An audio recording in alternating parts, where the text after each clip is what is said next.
আমাদের বাড়িতে কে এসেছে। এটা হচ্ছে আমার একটা দাদার মেয়ে, আর এই যে তিন্নি। তিন্নি বনুকে আদর করে দাও, বনুকে আদর করে দাও। দেখো দুজনে,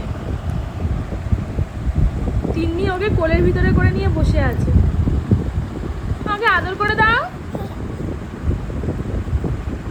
ওই দেখো, ওই দেখো।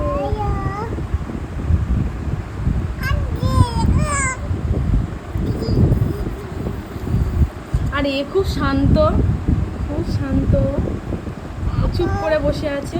তারপরেও চলে যাচ্ছিল বলে তিন্নি কান্নাকাটি করছিল কেমন দেখো একবার। ও চলে যাচ্ছিল জোনাকি, মানে ওই বনুটার নাম জোনাকি। তিন্নির রিয়াকশন, ও হচ্ছে খেলবে।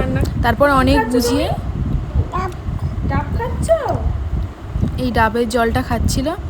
তারপরে আস্তে আস্তেও ঠিক হয়েছিল, নাহলে অনেক কান্নাকাটি করেছিল যে বনু বাড়ি যাবে না। তো আজকের ভিডিওটা এতটাই, টাটা।